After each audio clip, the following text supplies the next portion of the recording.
So Amy, here at Bionic Buzz, we're all about people's passion. Where did your passion for photography come from? Do you remember what age you picked up the camera and decided you wanted to be like a rock photographer, or is this coming naturally for you? You know, with rock photography, it came from, I used to work at MTV. Oh, cool. Yeah, and then I saw Pearl Jam tape their Unplugged. Wow. And everything changed. What age were you for that?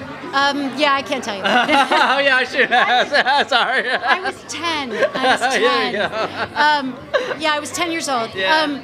Yeah, I was younger, and I wasn't even a fan. And I saw them take their Unplugged. I went to the sound check, and then I watched the show, and I was like, oh my God, I have to photograph these guys. And that was it. I was hooked. So how'd you get hooked up photographing them in the future after that? Then, so? It's kind of a long story, but the shortest version is I made a ton of phone calls. One thing led to another, and I got a photo pass to shoot them the next time they were in New York. Oh, wow. And so I shot them at the Limelight in New York City. That was my first shoot with them. And it was magic.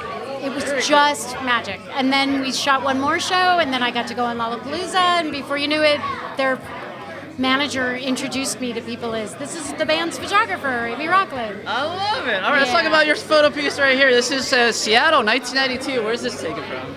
This is from Drop in the Park, Okay. which fans will recognize as a show that the band fought really hard to have in Seattle. It was an all-free show, and this is just before the band was about to go on, and you can see Eddie's holding a wine bottle. Oh, I didn't see that. Yeah, and I was squatting down back here waiting for the show to start, and Ed came over and he was like, hey, Amy, have some wine. And I'm like, no, I need to see. It'll make me blurry. And he's like, just have a little. And I'm like, no, but look here. And he's like, no. And he looks away with that little smirk on his face, and I took the picture. I love it. Such like a time capsule. Yeah, There. and it's so cute because people don't get to see him like that. Yeah, exactly. You know, he's like a very playful guy. He's wearing a wig. Yeah, he's really playful, and people don't get to see that often, so that's one of the reasons I love that shot. All right, well, let's stay here, and you got a shot down in Boston. Wow, what a shot there. Thank you, thank you. That really captures the band's live performance. That is my favorite shot ever. Yeah, that's great. That was at Lollapalooza at Great Woods in Boston.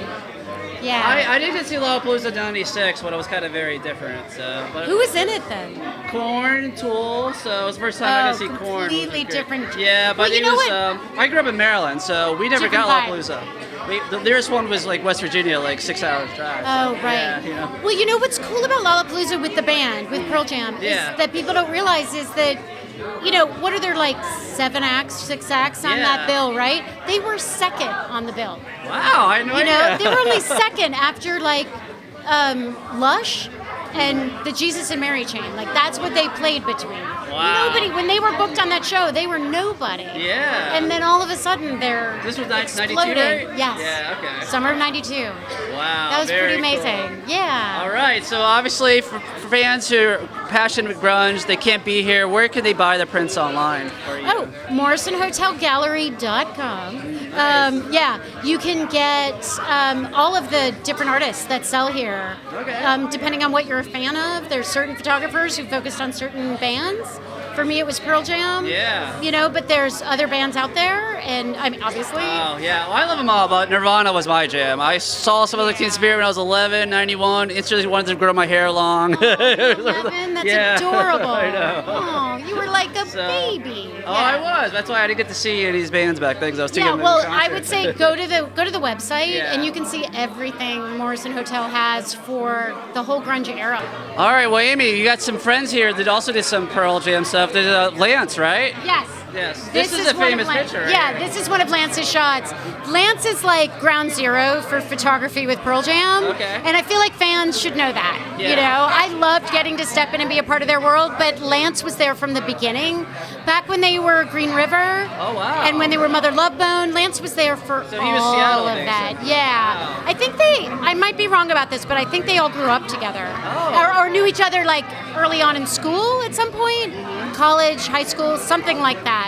Sorry if I'm wrong, but that's basically the truth. But Lance was there through the whole thing, and it's like if you really want to see the evolution of how that band came to be, Lance was the witness to that. Cool, and his yeah. work is fantastic. So Very people nice. should see so it. these are up for sale on the Morrissey Galaxy website. Yeah, these are all over the gallery. I'm sure it's Lance Mercer, and I'm sure he sells off of his own, I assume. You can find it through his name as well. He's just, rock solid guy. And they were his band, and he shared them with me. So that was pretty cool. Very nice you getting a plug for him too, so thank you very much. Happy to. Yeah, thank you for letting me. No problem. Yeah.